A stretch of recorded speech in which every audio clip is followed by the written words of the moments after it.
For 50 years, a file sat inside the National Archives with a stamp across it that read Top Secret. Inside were the records of an American army that, officially, had never existed. An army that inflated its tanks with air compressors.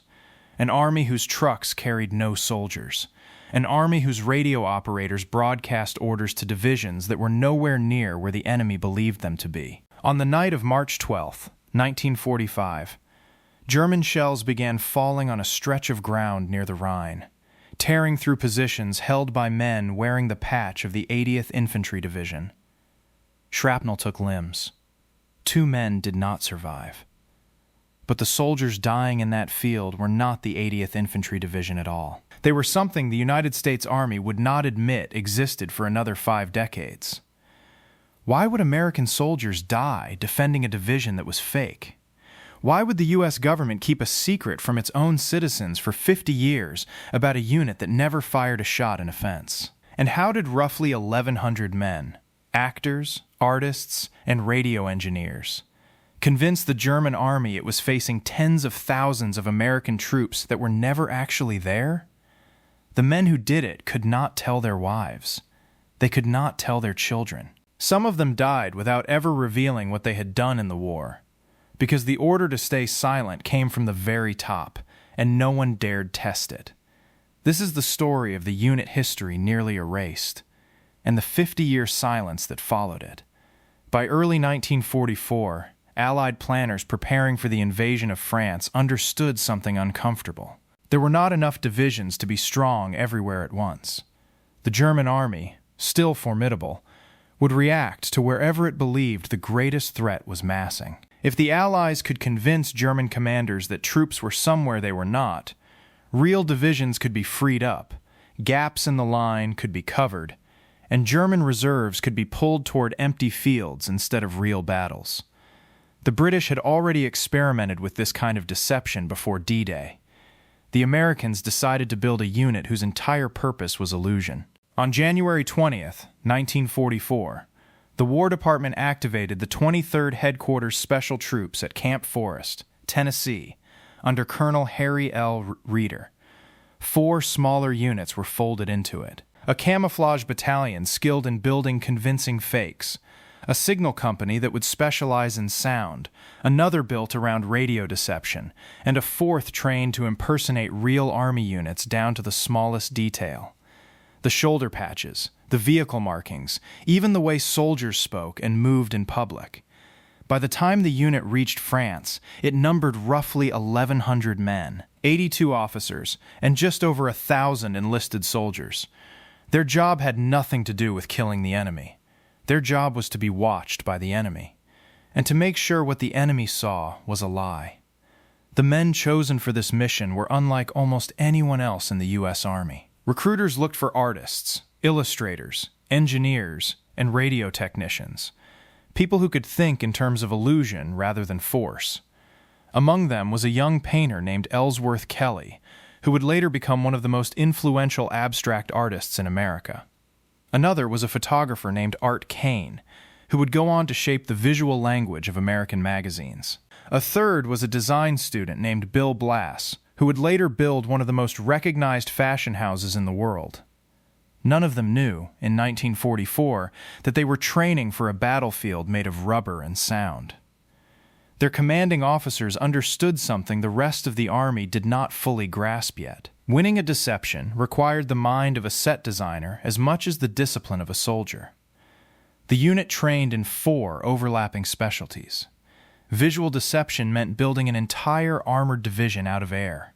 Inflatable tanks, trucks, artillery pieces, and even aircraft could be set up in a field in hours, then struck and moved before enemy reconnaissance planes returned. Sonic deception meant playing pre-recorded sound effects, engines idling, tank treads grinding, bridging equipment being hammered together, through massive speakers mounted on half-tracks, loud enough to be heard for miles at night. Radio deception meant faking the electronic signature of a real division's communications, so convincingly that enemy listening posts believed they were intercepting the genuine unit. And a 4th specialty, sometimes called special effects, meant simply performing the part. wearing the right patches, driving with the right convoy discipline, talking in the right bars, so that if a spy or a captured soldier ever asked questions, the story held. Their first sustained combat test came in August 1944, during the siege of the French port of Brest, where they combined all three technical deceptions for the first time under real artillery fire. One soldier, Corporal Jack Maisie, later called it the most intense combat he witnessed during the entire war. But the operation that truly proved what this strange unit could do came a month later. And it came at one of the most dangerous moments General George Patton's Third Army would face in the entire campaign. In mid-September 1944, Patton's forces were straining to take the fortress city of Metz. To mass enough strength for the assault, Patton had to strip troops from elsewhere in his line, and that left a gap nearly 70 miles wide, defended by little more than a single cavalry group. If German forces discovered that gap, they could pour through it, cut behind Patton's army, and turn a victory into a catastrophe. There was no time to bring up a real division, so the 23rd was ordered to become one. Under the codename Operation Battenberg, roughly half the unit rushed more than 200 miles to southern Luxembourg and began impersonating the 6th Armored Division, a force many times their actual size. Inflatable tanks were arranged in fields within sight of German observation posts. Sonic trucks ran for 4 straight nights, playing the sounds of armored columns moving into position. Fake radio traffic chattered across the airwaves in the exact rhythm real units used. It was meant to last 2 days, until a genuine infantry division could arrive to fill the hole. That division was delayed. The performance had to stretch on, day after exposed day, with German troops close enough across the Moselle River to see almost anything that went wrong. One lieutenant later described it bluntly. There was nothing between his men and the German army but hope. Patton himself, writing home that September, noted that his line had one dangerously weak spot, and added, with evident confidence, that the enemy did not seem to know it. He was right. The gap held. The real division arrived. And what one veteran of the operation later called the unit's first fully professional performance became a turning point in how seriously the Army took its own deception unit. The men of the 23rd would go on to stage more than 20 documented deceptions before the war ended, moving constantly between France, Luxembourg, Belgium, Holland, and Germany, often operating astonishingly close to the front. During the Battle of the Bulge in December 1944, they were positioned near Bastogne, playing the part of an infantry division holding a quiet stretch of line, until the German offensive broke directly through their sector, forcing a hurried withdrawal. In the chaos of that same battle, Sergeant George Peddle of the 23rd was killed in action, one of the very real casualties behind a very unreal army.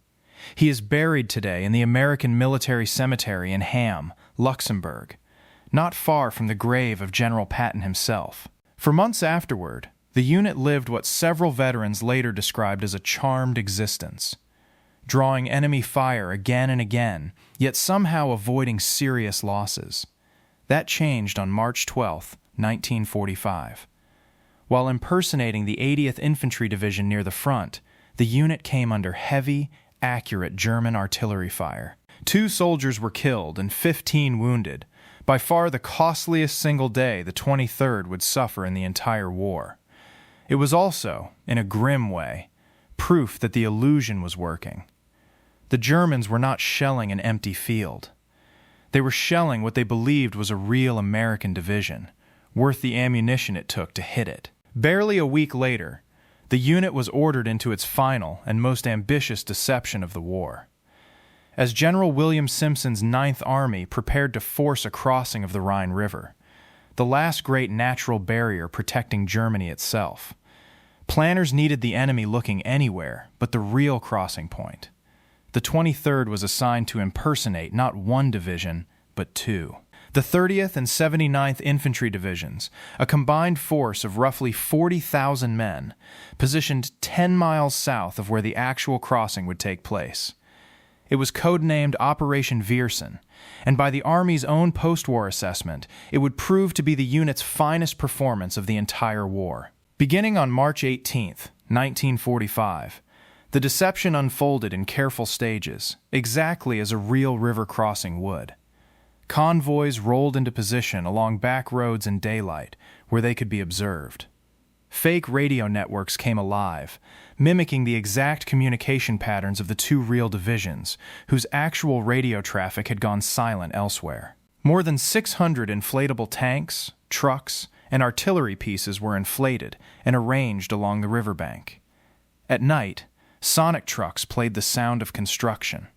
The specific, distinctive noise of bridging equipment being assembled, the kind of sound that told a listening enemy that an actual crossing was being prepared. Real Army engineers were even attached to the operation, assembling genuine bridge sections at the fake site, just enough real construction mixed into the fiction to make aerial photographs of the site look completely convincing.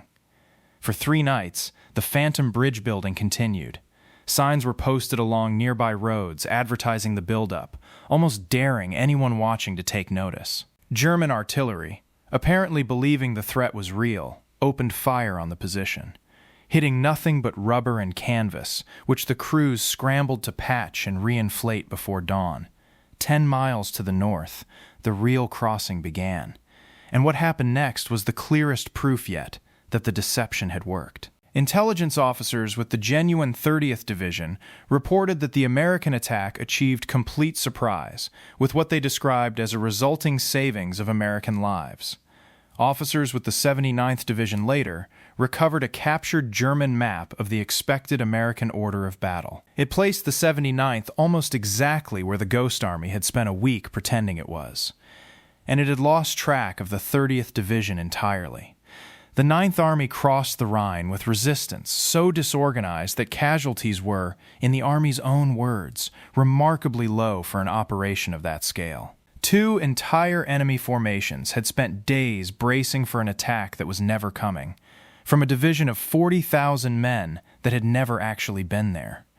When the war in Europe ended, the men of the 23rd Headquarters Special Troops went home like millions of other veterans, except they went home with instructions to say almost nothing about what they had done. The deception techniques they had perfected were considered too valuable to reveal, especially with a new and uncertain relationship forming with the Soviet Union.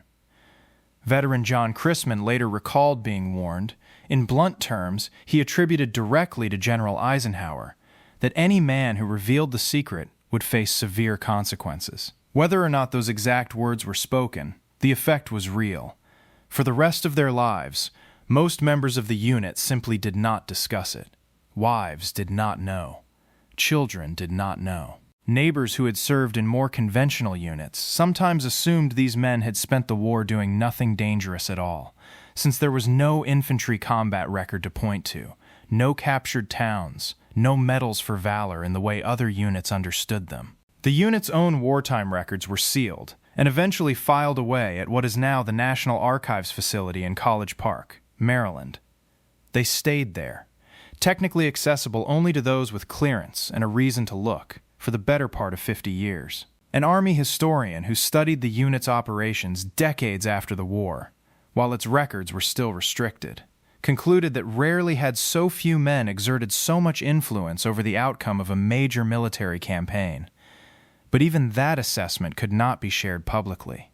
The war the 23rd had fought was, by design, a war that left almost no visible trace. The records were finally declassified in 1996.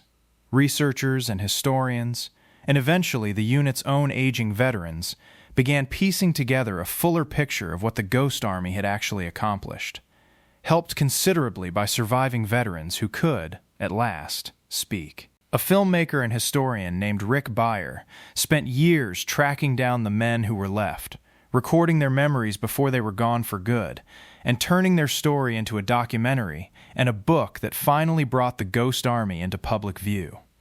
Congress took notice more slowly. Legislation to award the unit a Congressional Gold Medal was first introduced in 2016, more than 70 years after the war's end, and it took years more to pass. In 2024, on Capitol Hill, a small number of surviving veterans, Men in their late 90s and beyond, finally received the nation's highest civilian honor for a secret they had kept for most of their adult lives. What makes the story of the Ghost Army remarkable is not simply that the deception worked. Deceptions in war often work, at least for a while. What makes it remarkable is how long the truth was allowed to stay buried and how much it cost the men who kept it buried. 3 of them died, carrying out a mission most of America still cannot fully picture.